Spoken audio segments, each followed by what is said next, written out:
Hi everyone, and welcome to another Watercolor Wednesday episode. Today we're going to be painting a road leading into a haunted forest, so let's get started.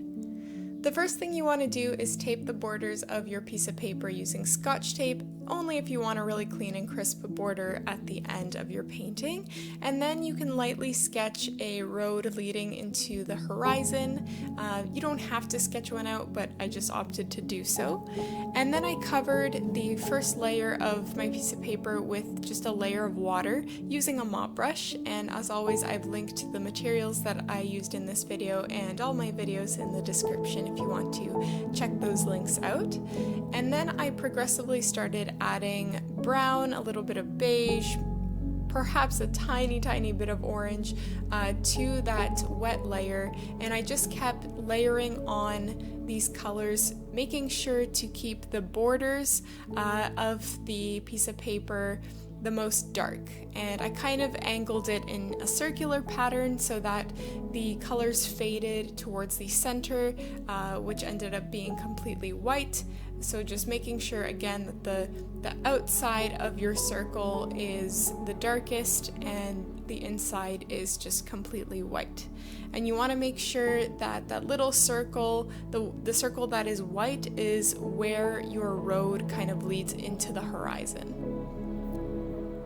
You want to make sure that your layers are still wet while you're doing this, so if you feel that a part of your painting has dried before you finished with your background, you can let it dry completely and then just add another wash of water over top, because that won't smudge it at that point if the initial layers are already dry, and then you can add even more color.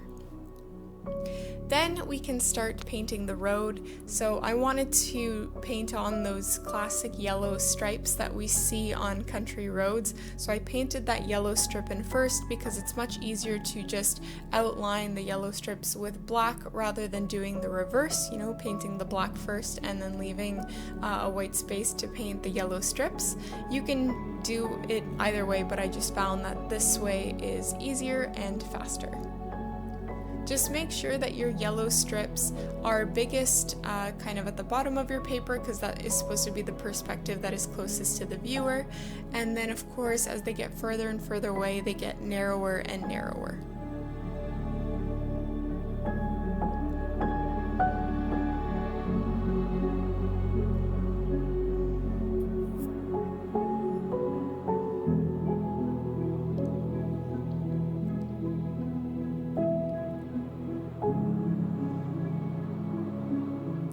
Once I finished my road, I decided I still wasn't happy with the background, so you can see me here applying another wash of water so that I can reactivate the paint and create some more uniform background colors in. So I just made the corners or the outside layers a little bit darker again by adding some black mixed with brown, and then I progressively started adding some trees. So basically I just kind of made these vertical lines coming from the top, and this I just basically wanted to make it look like there are trees in the background, and you want to do this while the background is still wet, because then they sort of fade into the background and give the illusion that the trees are really far away.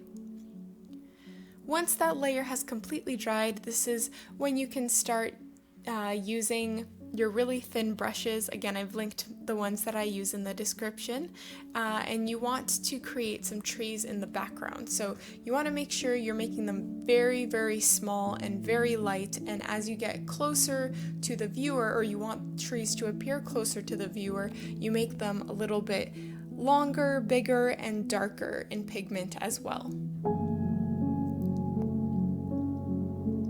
I used 2 or 3 brushes to create my trees. I used the largest one to create the trunks of the trees that were closest to the viewer, as you see me using it here, and then I used the thinner brushes to create those delicate branches that are coming from the trees.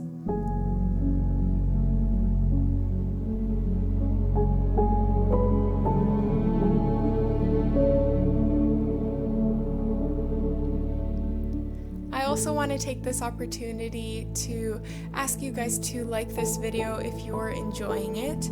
Also consider subscribing to my channel, as I do upload 2 videos every single week, one being Watercolor Wednesday and the other one being Sketchbook Sunday, where I paint and talk about random topics. It really helps me grow my channel and helps the YouTube algorithm rather. So if you feel like you're getting something from my videos and you think you would enjoy watching them in the future, consider subscribing and joining the art family that we are creating here.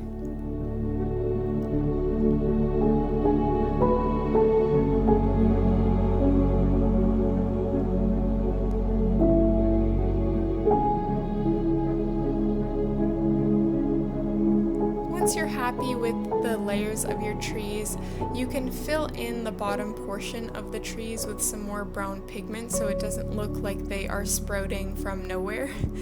You can add a little bit of grass and outline some of the details of the branches in a solid black color just to make them stand out a little bit more, like you will see in a moment.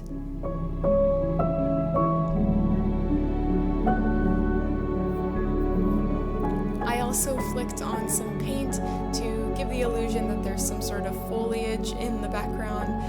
It was easier than just painting on foliage. And that's about it.